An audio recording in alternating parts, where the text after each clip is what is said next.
안녕하세요, 여러분. 오늘은 좀 새로운 방법으로 수업을 해보려고 합니다.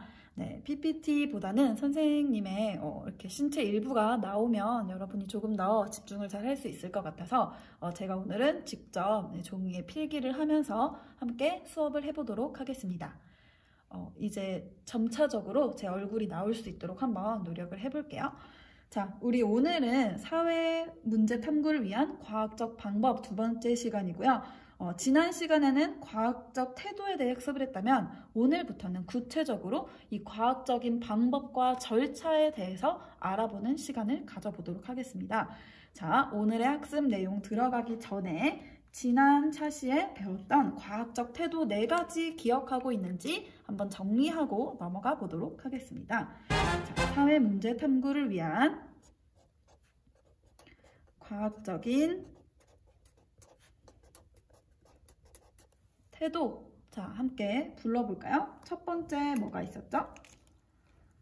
네, 항상 언제나 열린 마음으로 확실한 증거가 생기기 전까지는 여러 가지 주장을 받아들일 수 있는 상태, 바로 개방적인 태도죠.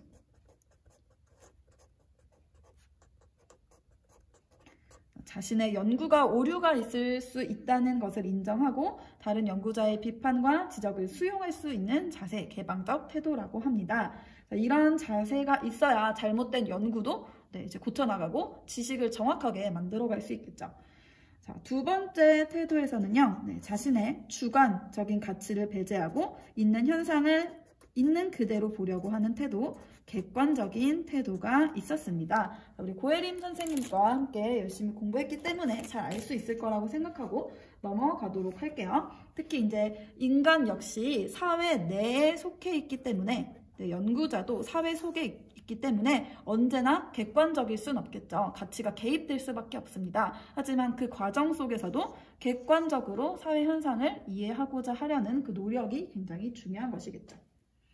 자, 세 번째는요, 상대주의적 태도였습니다. 상대주의적 태도 뭐였죠? 네, 자, 오타가 났지만 다시 옆에 적어보겠습니다. 상대주의적 태도. 네, 상대주의적인 태도란 그 연구하고자 하는 대상의 맥락, 사회적인 맥락도 고려하는 태도라고 이야기를 했죠. 자, 다음에 네 번째는 성찰적인 태도, 끊임없이 반성하는 성찰적인 태도였습니다. 네, 개방적 태도랑 좀 비슷한 그런 연구 태도였죠. 자, 이 4가지 태도를 꼭 기억을 해두시고요. 자, 이제부터는 과학적인 탐구 절차에 대해서 학습을 해보도록 하겠습니다. 자, 이렇게 우리가 4가지 과학적인 태도를 갖추었다면 사회 문제는 어떻게 구체적으로 탐구를 해야 할까요? 자, 오늘부터는 과학적인 탐구 절차에 대해서 한번 알아보도록 하겠습니다. 자, 이 과학적인 탐구 절차는 연구를 하고자 하는 목적에 따라서 2가지로 나누어 볼 수 있습니다. 개량화된 자료를 바탕으로 법칙을 발견하고자 하는 연구를 우리가 숫자를 가지고 측정한다 하여 양적 연구라고 하고요. 자, 이런 인간 사회에 일반화된 법칙은 없다. 사람들 사이에 상호작용을 좀 이렇게 깊이 있게 들여다봐야 한다, 관찰해야 한다라고 보는 연구 절차 관점을 질적 연구라고 합니다. 자, 이 양적 연구와 질적 연구로 연구 절차를 나눠볼 수 있고, 자, 이 양적 연구를 하기 위한 자료 수집 방법에는 숫자를 모아야겠죠. 질문지를 통해서 이렇게 측정을 하는 방법이 있고요. 또 어떠한 가상적인 상황을 설정하고 이 연구 실험실 내에서 연구를 하는 실험법이 있습니다. 자, 반면에 질적 연구는 그 질적인 상호작용, 깊이 있는 상호작용을 관찰하고 이해하고자 하죠. 그렇기 때문에 실제 그 현상이 일어나는 곳으로 직접 들어가야 합니다. 이런 것을 참여하며 관찰한다 해서 참여 관찰법이라고 부르고요. 자, 또는 참여 관찰이 조금 어렵다면 심도 있는 대화를 통해서 또 깊이 있게 연구를 할 수 있겠죠. 이런 것을 우리가 면접법이라고 합니다. 이제 연구자와 피연구자가 얼굴을 마주보고 이렇게 깊이 있는 대화를 나눠보는 것, 즉흥적으로 주제를 이렇게 넓혀가기도 하고 좁혀가기도 하고 하는 것들을 바로 면접법이라고 하죠. 자, 이렇게 과학적 탐구 절차에는 양적 연구와 질적 연구가 있고, 양적 연구는 주로 질문지법과 실험법을 통해서 자료 수집을 하고, 질적 연구는 참여 관찰과 면접법을 통해서 자료를 수집한다. 이 부분을 머릿속에 크게 구조화해 두시고 우리 양적 연구에 대해서 한번 오늘 자세히 알아보도록 하겠습니다. 자, 우리 오늘 양적 연구에 대해서 알아보도록 할게요. 글씨 잘 보이시나요? 네, 잘 보이는 것 같아요. 자, 양적 연구란 무엇인가? 네, 양적 연구의 의미는 바로 계량화된 숫자로 측정된 자료를 수집하고요. 이것을 통계적으로 분석하여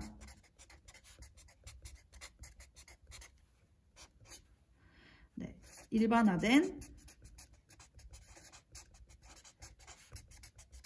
법칙을 발견하는 연구를 양적 연구라고 합니다. 자, 이런 양적 연구는 어떻게 시작되었을까요? 자, 사회학이 처음 등장했던 시기가 바로 자연과학이 발전하던 유럽이었는데요. 자, 이 시기에 이 사회학은 자연과학의 연구 방법론에 되게 많은 영향을 받아서 사회도, 인간도 이렇게 자연과학처럼 정확하게 측정할 수 있다라는 생각을 바탕으로 만들어졌습니다. 자, 그래서 이 양적 연구는요, 사회 현상, 인간이 이루고 있는 이 사회도 자연의 일부이기 때문에 자연 현상과 다를 바 없다. 그리하여 자연 현상을 연구하는 자연과학의 방법이 사회 현상을 측정하는 데도 똑같이 활용될 수 있다. 그러니까 자연이든 사회든 이것을 연구하는 방법은 하나다라고 하는 방법론적 이론론을 바탕으로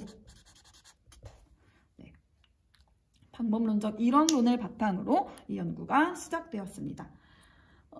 자, 그래서 이 자연 현상에 내재된 법칙을 찾고자 하죠. 마찬가지로 사회 현상에도 자연 현상처럼 일반화할 수 있는 법칙이 있으니 이 법칙을 이 양적 연구를 통해서 찾아내고자 하는 것이 목적이라고 볼 수 있습니다. 네, 양적 연구 설계의 특징은 바로 미리 계획을 충분히 해놓는 다는 것입니다. 그래서 연구 설계를 사전에 연구하기 전에 미리 구체화하여 해두는 것이 나중에 배울 질적 연구와 비교되는 특징이에요. 질적 연구는 그 연구 대상자와 연구자가 상호작용하면서 연구자가 자신의 통찰력을 바탕으로 즉흥적으로 이렇게 더 깊이 있게 연구를 하기도 하고요. 그래서 연구자를 훈련시키는 것이 매우 중요한, 그리고 또 연구 대상자와 연구자가 감정적으로 교류하는 것이 굉장히 중요한 연구 방법이라면 양적 연구는 연구 설계가 사전에 미리 구체화되어 있기 때문에 측정 도구만 있으면 언제든지 측정이 가능하다. 질적 연구에 비해서 상대적으로요. 그런 특징이 있는 연구라고 볼 수 있겠습니다. 자, 그렇다면 이 연구 설계를 사전에 미리 구체적으로 한다고 했는데 연구 설계를 어떻게 하는지 배워봐야겠죠. 자, 다음 장으로 넘어가 보도록 하겠습니다. 자, 이제부터는 양적 연구의 구체적인 탐구 절차를 알아보도록 하겠습니다. 자, 우리가 어떤 연구든 시작을 하려면 무엇이 먼저 필요할까요, 여러분? 네, 그렇죠. 내가 연구하고자 하는 사회 문제가 무엇인지 정하는 것이 중요하겠죠. 우리 이미 이 단계를 수행한 바 있습니다. 자, 첫 번째는 어떤 것이 사회 문제인지, 그리고 내가 어떤 사회 문제를 연구할 것인지를 제기하는 단계입니다. 문제를 제기하고 연구 주제를 설정하는 단계죠. 자, 이렇게 연구 주제를 설정했으면 양적 연구의 중요한 특징은요. 연구의 결론을 미리 세워두고 내가 미리 세워둔 결론이 맞는지를 확인해 나가는 과정이 바로 양적 연구의 단계라는 것입니다. 자, 그래서 두 번째 보시면 내가 이 연구에 대해서 미리 세워둔 결론, 잠정적인 결론이라고도 표현합니다. 이 잠정적인 결론을 두 글자로 뭐라고 할까요, 여러분? 네, 가설이라고 합니다. 자, 두 번째는 가설을 설정하는 단계입니다. 자, 이렇게 연구의 잠정적인 결론인 가설을 세워놓는다. 자, 그러면 가설에 대해서 한번 알아보겠습니다. 자, 이 가설이란 무엇이며 어떤 것으로 구성되어 있을까요? 자, 가설은 문제의 원인과 이 원인에 따른 결과로 구성됩니다. 자, 조금 어려운 말로 원인은 어떤 영향을 받지 않죠. 어떤 다른 변수에 영향을 받지 않고 늘 독립되어 있는 독립 변수입니다. 반면에 이 독립 변수에 따라서 결과가 달라진다는 것이죠. 그래서 이 결과를 독립 변수에 종속된 변수라고 해서 종속 변수라고 합니다. 자, 그래서 가설에는 이 독립 변수와 종속 변수가 분명히 드러나야 하는 것입니다. 자, 그러면 이게 조금 무슨 말인지 아직 와닿지 않는 친구들이 있죠. 우리 사례를 통해서 좀 알아볼게요. 사례를 통해서. 자, 우리 교과서 23쪽에 있는 사례를 한번 볼게요. 인터넷 이용 시간이 많을수록 비만율이 높을 것이다. 이것이 바로 대표적인 가설의 예인데요. 자, 여기서 원인이 되는 독립변수 찾아볼까요? 그렇죠. 인터넷 이용 시간이 많을수록 인터넷 이용 시간이겠죠. 이것에 따라 뭐가 달라진대요? 비만율이 달라지죠. 이 비만율이 바로 종속 변수가 되는 것이겠죠. 자, 그리고 가설은 이렇게 첫 번째 독립 변수와 종속 변수가 명확해야 한다는 특징이 있고요. 자, 두 번째는 이 독립 변수와 종속 변수 간의 이 관계가 화살표가 뚜렷해야 합니다. 인터넷 이용 시간이 많을수록 비만율이 높을 것이다. 이 둘이 정비례의 관계를 이루고 있죠. 자, 이렇게 가설의 두 번째 요건은요. 독립 변수와 종속 변수 간의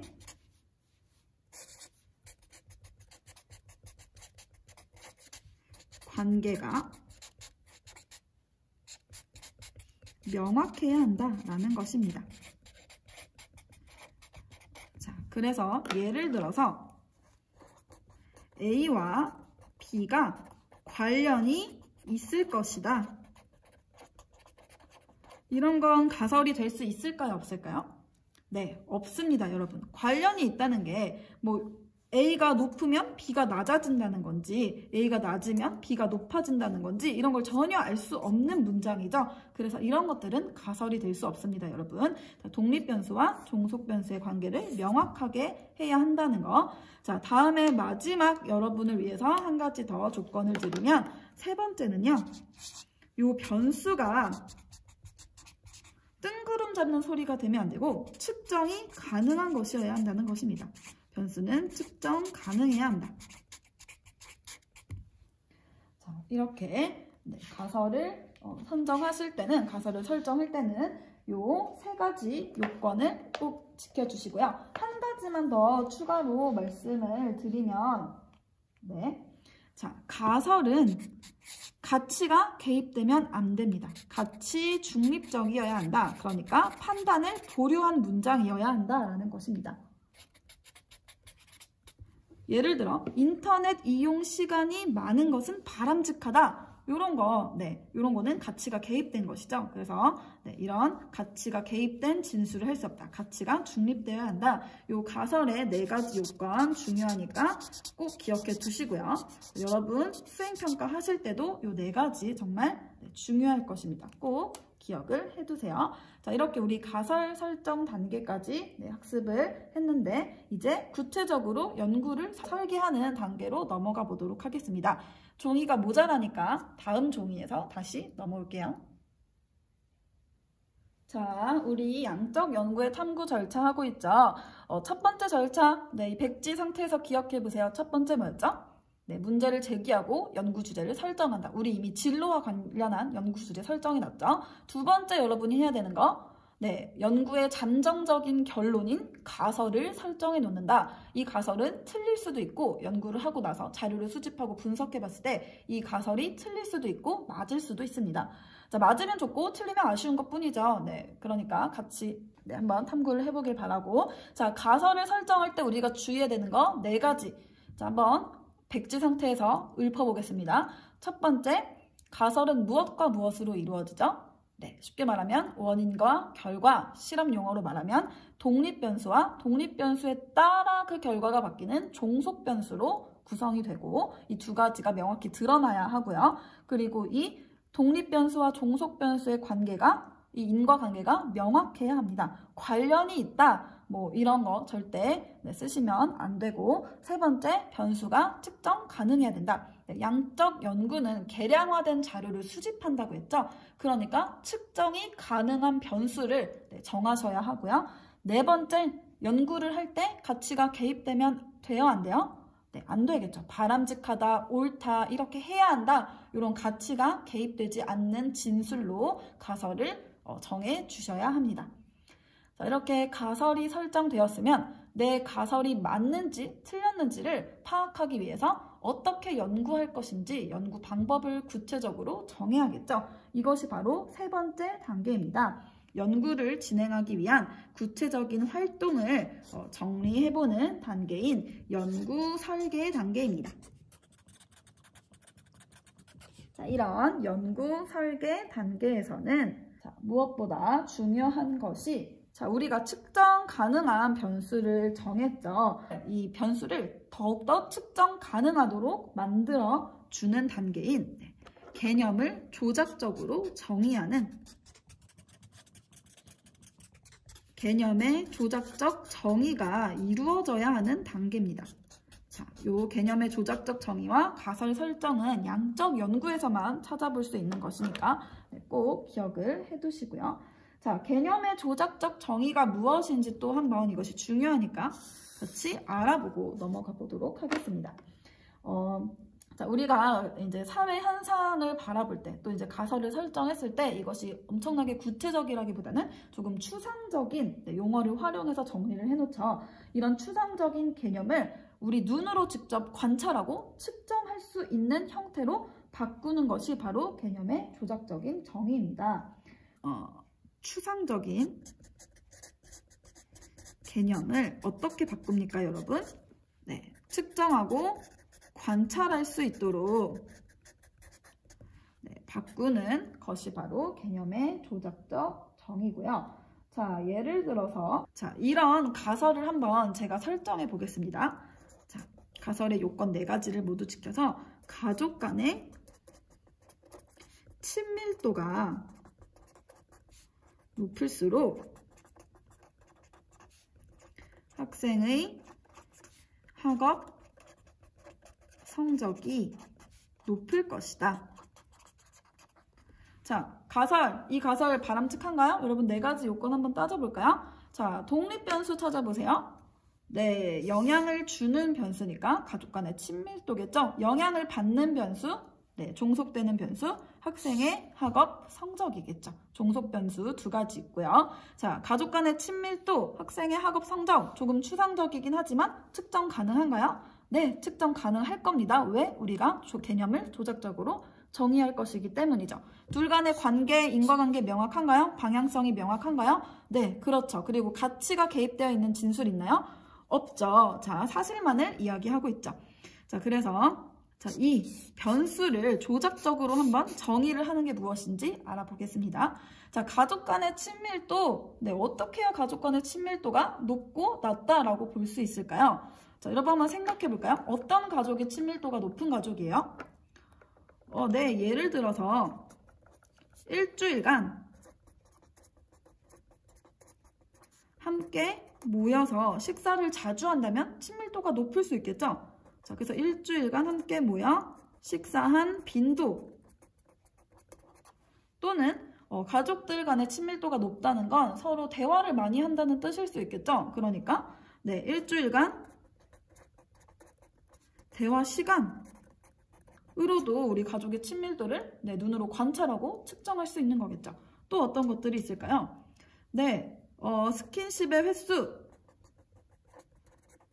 네, 하루에 이렇게 하루에라고 정해주셔야 됩니다. 이게 1년인지 일주일인지 알 수 없으니까 하루에 스킨십 횟수, 예를 들어서 포옹이나 손, 악수 하는 이런 스킨십의 횟수를 측정을 해본다던가, 그렇죠? 아니면 아니면 친밀도를 측정하는 심리 검사지를 활용해서 그 점수를 가지고 친밀도를 측정할 수도 있는 것이겠죠. 그쵸? 네, 다 이런 빈도, 시간, 횟수, 점수 다 무슨 특징이 있죠? 우리 양적 연구잖아요. 네, 숫자로 표현된다, 측정된다 라는 공통점이 있습니다. 자, 이런 것들이 바로 측정할 수 있게, 추상적이었던 친밀도를 측정하고 관찰할 수 있게 만들어주는 그 조작적인 정의라는 거 이해가 가시나요? 자, 그러면 학생의 학업 성적 어떻게 측정할 수 있을까요? 자, 제가 원래 다 해드리려고 했는데 자, B를 받았어요. 여러분에게 과제를 드리겠습니다. 제가 우리 대화하는 대화방에 게시물을 하나 만들어 놓을게요. 그럼 여러분은 이 게시물에 댓글을 달아주시는 거예요. 자, 학생의 학업 성적을 어떻게 조작적으로 정의할 수 있는가? 학생의 학업 성적 한번 측정하는 방법 분명히 여러분 알고 계실 거예요. 여러분 많이 측정 당했어요. 자, 이 조작적 정의를 한번 해보도록 하겠고요. 네, 이것도 즉흥적으로 제가 3명을 뽑아서 과자를 드리도록 하겠습니다. 자, 여러분 적극적으로 많이 참여를 해주시고요. 자, 그래서 우리의 퀴즈는 거기 게시물에도 적어 놓을 테지만 학생의 학업 성적을 조작적으로 정의해 보는 것입니다. 학생의 학업 성적이라는 추상적일 수 있는 이 개념을 어떻게 측정하고 관찰할 수 있는 개념으로 만들 것인가? 네, 개념을 조작적으로 정의해 보세요. 자, 우리 개념의 조작적 정의에 대한 얘기를 했다면 다른 또 나머지 연구 설계 단계들 한번 알아보는 시간을 이 다음에 종이를 바꿔서 또 알아보도록 하겠습니다. 네, 자, 개념의 조작적 정의까지 알아보았고요. 또 우리가 구체적으로 연구를 설계하는 단계에서 양적 연구를 잘하기 위해서 미리미리 고려해 두어야 하는 것들은 무엇인가 또 알아보도록 하겠습니다. 자, 추상적인 개념을 측정할 수 있게 바꿔 놓았다면 이제는 어떤 대상에게 이 연구를 수행할 건지, 어떤 대상에게 자료를 수집할 건지 연구 대상을 설정해야겠죠. 네, 연구 대상이 되는 집단을 선정해야 합니다. 자, 이 연구 대상이 되는 집단에는요, 우리가 전체 측정하고자 하는 범주인 모집단이 있고, 예를 들면 고등학생의 학업 성취도와 관련된 변수를 조사하고자 한다라고 하면 모집단은 대한민국의 고등학생이겠죠. 자, 근데 이 대한민국 고등학생을 전체 대상으로 연구를 하는 것이 현실적으로 어렵죠. 그렇기 때문에 모집단의 일부, 모집단을 대표할 수 있는 표본 집단을 선정해야 합니다. 자, 근데 이 모집단의 일부인 표본 집단은 모집단을 잘 대표할 수 있어야겠죠. 자, 이것이 표본의 대표성이고요. 이 표본 집단을 선정할 때는 모집단을 잘 대표할 수 있도록 표본의 대표성을 고려를 해야 합니다. 오늘 여러분이 반드시 기억하셔야 하는 건 뭐죠? 네, 연구 대상과 집단을 선정할 때 진짜 연구 대상을 모두 연구할 수 없으니 우리가 무엇을 선정한다? 네, 표본이 되는 실제 연구를 수행할 집단을 모집단에서 추출을 하게 되고 그 표본 집단을 추출할 때는 무엇을 반드시 고려해야 된다? 네, 이 표본 집단이 모집단의 특성을 다 반영할 수 있는지, 모집단을 대표할 수 있는지라고 하는 표본의 대표성을 반드시 고려해야 한다라는 거 알아두시고요. 그럼 표본 집단을 어떻게 선정하는지는 조금 더 나중에 알아보도록 하겠습니다. 자, 이렇게 연구 대상과 집단을 선정했으면 네, 세 번째 자료 수집을 하는 방법을 또 정해야겠죠. 자, 왜냐? 자, 양적 연구의 자료 수집 방법 두 가지 이거 꼭 기억하셔야 돼요. 뭐랑 뭐가 있었죠? 네, 바로 질문지를 만들어서 거기에 사람들이 대답을 하게 한 다음에 이렇게 번호를 측정하게 한 다음에 그것을 통계를 내어 분석을 하는 질문지법과 네, 사람들을 실험 상황에 놓고 어떤 행동을 하는지를 네, 관찰하고 이것을 또 숫자로 변환해서 결론을 도출하는 실험법이 있는데요. 실제로 질문지법과 실험법을 활용해서 자료를 수집하기 위해서는 네, 자료 수집 방법을 미리 정해놓고 질문지를 미리 만들어야겠죠. 우리가 흔히 말하는 설문지를 미리 만들어야 되고요. 만약에 실험법을 한다고 하면 실험 상황을 미리 설계해야겠죠. 그렇기 때문에 자료를 수집하는 방법, 특히 연구 주제에 따라서 적절한 자료를 수집하는 방법을 정하는 것 굉장히 중요하고요. 자, 또 어떤 것들이 있을까요? 네, 방금 말했듯이 질문지법을 할 땐 설문지를 개발해라. 실험법을 할 때는 실험 상황을 설계하라 라고 하는 자료 수집 도구를 개발해 놓는 것이 중요합니다. 자, 그러면 저희는 이 설문지법에 대한 수행평가를 하려고 하거든요. 이 질문지법을 또 이렇게 만들 때는 어떤 점을 주의해야 하는지는 우리 질문지법에 가서 알아보도록 하겠습니다. 기억하세요, 여러분. 자료 수집 도구 개발할 때 질문지법을 만들 때 질문지법을 잘 만들기 위해서 우리가 주의해야 되는 사항들이 있는데 그것을 다음 시간에 꼭 배워보도록 하겠습니다. 이렇게 연구 설계 단계에서는 개념을 조작적으로 정의하는 거 굉장히 중요하고 연구 대상, 집단을 선정하는 것, 그리고 자료 수집 방법을 정하는 것, 그리고 이것에 따라서 자료 수집 도구를 정확하게 개발을 해놓는 것, 이것이 굉장히 중요하고요. 이것만 해도 여기까지 해도 연구의 절반이 끝난다고 볼 수 있습니다. 자, 그래서 우리 수행평가, 양적 연구 설계라고 했죠. 그래서 우리 수행평가는 여기까지 여러분이 직접 해보는 것이 될 것입니다. 네, 이해가시죠? 자, 그렇다면 이제 나머지 연구 설계를 하고 나서 실제 연구를 수행하는 단계로 한번 넘어가 보도록 하겠습니다. 또 종이가 꽉 찼으니까 우리 다음 종이에서 만나보도록 할게요. 자, 이렇게 양적 연구의 탐구 절차 알아보고 있습니다. 이전까지 했던 것들 이렇게 정리해 두었고요. 여러분 맥락을 잡는 데 도움이 되시길 바랍니다. 자, 그러면 우리 이제 네 번째 단계로 넘어가 볼게요. 네 번째 단계는 다시 큰 글씨로 쓰겠습니다. 자, 네 번째 연구 설계를 마쳐서 자료 수집 도구까지 다 개발해 두었어요. 그럼 이제 어디로 가야겠죠? 네, 바로 연구 대상, 우리가 선정한 표본 집단을 찾아가야겠죠. 그래서 표본 집단에게 만약에 설문지법을 사용하여 연구를 한다면 설문지를 돌리면 되고, 만약에 실험법으로 이 사람들을 연구하고자 한다면 실험 처치를 하면 되는 것입니다. 자, 네 번째, 이렇게 자료를 수집하는 단계가 되겠고요. 이 자료 수집 방법에 뭐랑 뭐가 있다? 질문지법이 있다. 질문지법과 실험법이 있다. 질문지법은 질문지를 만들어서 돌리고 이것을 다시 회수해서 통계 분석을 하는 자료 수집 방법이고요. 실험법은 실험 집단과 실험을 하지 않는 비교 집단을 이렇게 무작위로 두 집단을 이렇게 배치를 한 다음에 실험 집단에게만 실험 처치를 해서 그 결과를 비교 집단과 비교해 보는 겁니다. 만약에 이 실험 처치에 영향이 있었다면 그 두 집단 간의 그 종속 변수에 유의미한 결과가 있겠죠.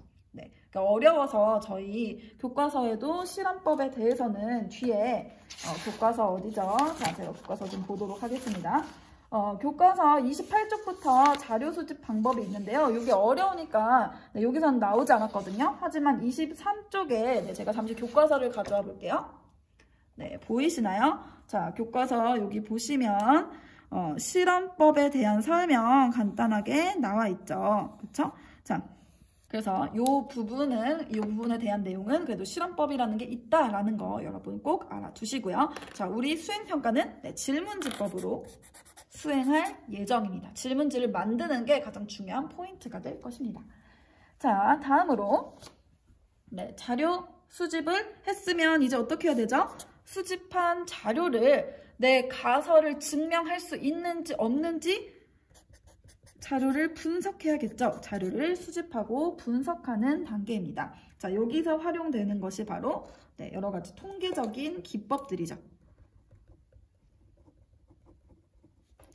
그래서 이 부분에 이제 흥미가 생기시는 친구들, 특히 네, 인문대학이 아니라 사회과학 대학 가려는 친구들 있죠?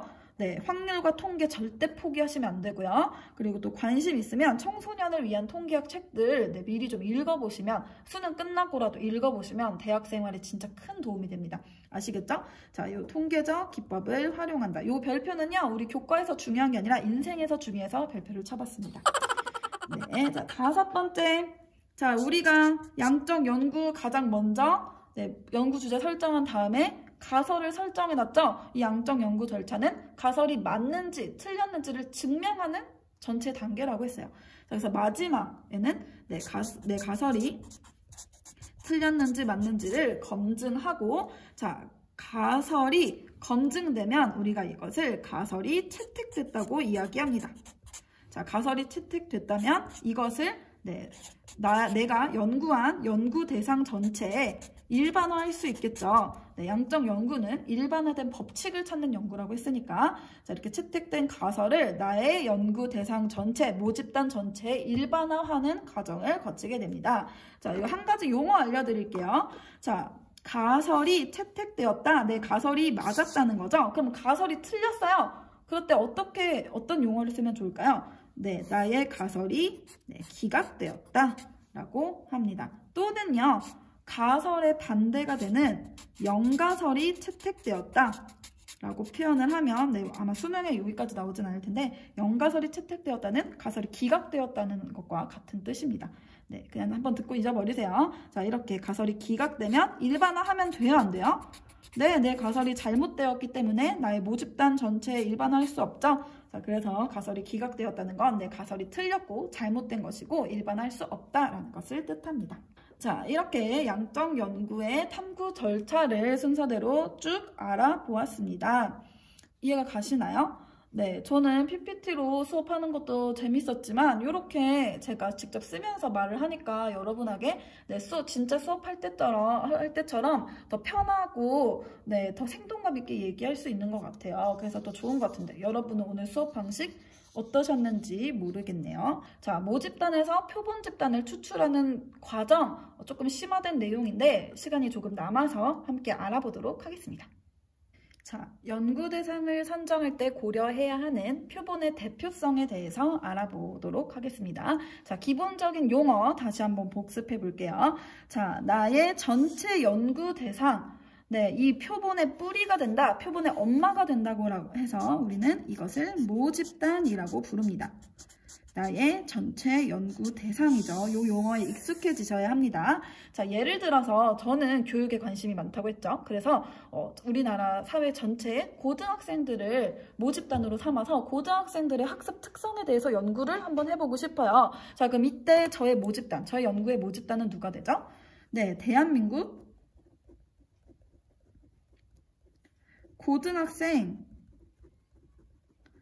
이라고 한번 해보겠습니다. 자, 근데 제가 지금 이화여고에 있죠. 그래서 제 연구의 편의를 위해서 제가 설문지를 이제 돌리려고 하는데 이 설문지를 돌리려는 네, 이 표본 집단, 나의 실제 연구 대상이 되는 표본 집단을 네, 이화여고 학생이라고 한번 이화여고 학생들을 선택했다고 한번 가정을 해볼게요. 자, 제가 선택한 표본 집단은 지금 저의 모집단을 잘 대표하고 있나요? 네, 그렇지 않죠. 네, 이화여고 사랑해요. 요거에 붙인 거는 수업을 위해서입니다. 자, 왜일까요? 자, 우리 대한민국 고등학생을 한번 분류를 해볼게요. 자, 대한민국 고등학생에는 네, 자, 일단 고등학교 1학년 2학년, 3학년이 있고요. 그쵸? 자, 그리고 또 대한민국 고등학생에는 서울에 사는 고등학생도 있고 경기도에 사는 고등학생도 있고 대전에 사는 고등학생도 있고 제주도에서 학교에 다니는 고등학생들도 있어요. 또 우리나라는 고등학교가 굉장히 여러 가지로 분화되어 있는 나라죠. 그래서 일반고에 다니는 고등학생도 있고요. 우리처럼 자사고에 다니는 고등학생도 있고요. 또 특성화고에 다니는 고등학생도 있고요. 근데 이제 청소년이 아니라 고등학생이니까 학교에 다녀야 고등학생이겠죠. 자, 다음에 또, 또 어떤 게 있을까요? 여자 고등학생도 있지만 남자 고등학생도 있어요. 그쵸? 공부를 좋아하는 고등학생도 있지만 공부를 싫어하는 고등학생도 있고요. 그쵸? 그리고 기숙사에 사는 고등학생도 있지만 통학을 하는 고등학생도 있고, 자, 이런 식으로 여러 가지 특성을 가지고 있습니다. 근데 제가 이화여고 학생만을 표본 집단으로 선정했다라고 하면 어떤 모집단의 특성을 대표할 수 없죠? 그쵸? 일단 이화여고니까 1, 2, 3학년은 다 들어갈 것 같아요. 근데 이화여고는 서울에 있으니까 경기도 사는 사람들, 대전에 사는 고등학생들, 제주도에 사는 고등학생들, 기타 등등 다른 지역에 사는 고등학생들의 특성 전혀 반영할 수 없죠. 다음에 이화여고는 자사고이기 때문에 일반고에 다니는 학생들의 특성, 특성화고에 다니는 학생들의 특성 전혀 제 표본 집단이 대표할 수 없죠. 다음에 여고이기 때문에 특히 여자들만 대표하고 남학생들은 대표할 수가 없다는 거죠. 공부를 좋아하는 학생, 싫어하는 학생, 우리 이화여고에 고르게 분포되어 있고, 기숙사, 통학, 고르게 분포되어 있죠. 그래서 이화여고라는 제가 대한민국 고등학생을 연구하고자 하는데 이화여고 학생을 표본 집단으로 삼는다. 이런 연구자의 게으름이 어때요? 표본의 대표성을 확보할 수 없게 하는 것이겠죠. 그럼 이 표본의 대표성을 확보하지 못한 연구, 그리고 그 자료, 그걸 분석한 결과 전체 모집단에 적용 가능합니까? 적용 가능하지 못합니까? 적용할 수 없죠. 그래서 표본의 대표성이 확보되어야 하는 이유는 자, 연구 결과를 전체 집단, 모집단에 일반화하기 위해서 표본의 대표성을 확보하는 것이 매우 중요하다. 자, 그러면 여러분 제가 이제 이런 귀차니즘을 극복을 하고 모집단을 잘 대표하는 표본 집단을 추출하기 위해서는 어떤 방식을 선택하는 게 좋을까요? 이런 특정 학교를 선택하는 것이 아니라 한 학교만 선택하는 것이 아니라 일반고에서 몇 학교, 자사고에서 몇 학교, 특성화고에서 몇 학교를 이렇게 선정해도 좋고요. 또는 지역이 중요하다면 지역별로 학교를 이렇게 하거나 아니면 학교를 추출하는 것이 아니라 전체 고등학생의 명단을 가져다 놓고 그 중에서 임의적으로 단순 무작위 추출을 하면 되겠죠. 자, 그래서 가장 표본의 대표성을 공정하게 확보할 수 있는 방식은 단순 무작위 추출이라고 보시면 되겠습니다. 이거 말고도 집락 표집, 개통 표집 이런 것들이 있는데 여러분 이거는 대학교 가서 배우시고요. 단순 무작위 추출까지는 그래도 우리 수능에 나오는 것 같더라고요. 그래서 수능 보는 학생들 알아두시고 이거 우리 흔히 말하는 랜덤이에요. 랜덤으로 전체 고등학생 모집단 중에서 사람을 뽑아서 연락을 해서 설문지를 주고 부탁을 한다. 이런 것들이 표본의 대표성을 확보할 수 있는 방법입니다. 또는 이런 특성들을 다 고려해서 이렇게 인위적으로 표본을 선정하는 방법들, 개통 표집, 층화 표집, 집락 표집 이런 것들이 있는데 이런 것들 어려우니까 대학교 가서 배우도록 하세요. 자, 이렇게 표본의 대표성까지 알아보았습니다. 자, 우리 지금까지 양적 연구에 대해서 좀 깊이 있게 알아보았는데 자, 그러면 이 양적 연구 언제 활용하는 건지 한번 생각을 해보도록 하겠습니다. 양적 연구 그거 어때? 자, 먼저 양적 연구를 잘 적용하기 위해선 이 연구의 장점과 단점을 알아야겠죠. 자, 질적 연구와 비교한 상대적인 장점과 단점 알아보겠습니다. 자, 양적 연구의 의미 여러분 필기한 거 한번 보실까요? 양적 연구 어때요? 네, 양적 연구는 계량화된 자료를 수집해서 법칙을 발견하기 위한 것이라고 했죠. 자, 그래서 우리가 숫자로 된 자료를 얻기 때문에 정확해요. 그리고 정밀해요. 네, 자연과학과 비교하지 마시고 질적 연구와 지금 비교하고 있는 겁니다. 상대적으로 질적 연구에 비해서 양적 연구는 정확하고 정밀합니다. 왜? 질적 연구는 사람과의 상호작용을 이해하려고 하지만 양적 연구는 숫자로 측정하기 때문이죠. 자, 그리고 또 네, 양적 연구는 법칙을 발견하기 좋아요. 네, 이것도 자연과학과 비교하는 게 아니라 뭐랑 비교한다? 네, 질적 연구와 비교했을 때 질적 연구는 이 세상에 일반화할 수 있는 법칙 같은 건 없다는 전제를 깔고 시작한 연구 방법이에요. 그렇기 때문에 질적 연구는 법칙을 발견하는 게 아니라 그냥 관찰하고 그것을 이해하려고 하는 것이기 때문에 이런 일반화된 법칙을 찾기가 힘들죠. 하지만 양적 연구는 전체 이제 그 사회를 대상으로 보통 연구를 하기 때문에 법칙을 발견하기가 상대적으로 용이합니다. 하지만 단점, 질적 연구 아직 배우지 않았지만 질적 연구와 비교했을 때 단점은 자, 우리 인간 사회가 100% 자연 현상과 일치하나요? 네, 이렇지 않은 경우가 있죠. 자, 우리 사회만의 특성, 우리 가치가 개입된다는 얘기가 했었죠. 자, 이렇게 가치가 개입될 때는 인과관계가 명확하지 않아요. 자, 이런 인과관계 발견하는 게 어려운 분야에서는 적용하기가 쉽지 않죠. 자, 그래서 계량화나 분석이 애초에 곤란한 현상은 연구하기가 부적절하다. 자, 그리고 또 깊이 있는 연구가 안 되죠. 질적 연구처럼 깊이 들어가서 그 연구 대상자와 깊이 있게 정서를 나누면서 이렇게 대화를 해보고 또 막 몇 년 동안 어떤 사회 집단에 들어가서 살면서 그 사람들의 상호작용 방식을 깊이 있게 연구하는 것이 아니라 간접적으로 설문지를 통해서 이렇게 종이나 이런 언어를 통해서 이렇게 전달을 받고 또 실험 상황이라는 실제 현실과는 다른 가상적인 상황을 설정해 놓고 그 안에서만 관찰을 할 수 있기 때문에 실제와 좀 다를 수 있죠. 이런 거 우리가 겉으로만 본다, 피상적이다 라고 하죠. 그래서 피상적인 연구에 그칠 우려가 있습니다. 깊이 있게 보지 않기 때문이죠. 깊이 있는 관찰이 어렵기 때문에 피상적인 연구에 그칠 우려가 있다. 자, 그래서 이 두 가지 단점이 있습니다. 그래서 우리가 연구 방법을 선택할 때는 깊이 있는 이런 상호작용 방식을 연구하고 싶다면 뭐를 선택하면 되겠어요, 여러분?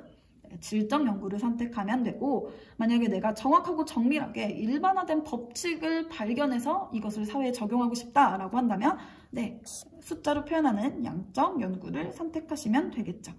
자, 여기까지가 양적 연구였고요. 자, 다음 시간에 우리는 양적 연구의 방법인 질문지법에 대해서 알아보도록 하겠습니다.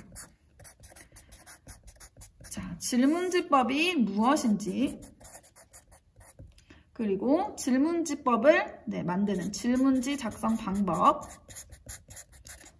이게 되게 쉬워 보이지만 여러분 IR 해봐서 아시겠지만 질문지 작성하는 게 절대 쉬운 일이 아니에요. 그래서 질문지 작성 시 유의사항들 이런 것들을 알아볼 거고요. 다음 주 배우는 내용은 수행평가와 바로 연결이 될 수 있습니다.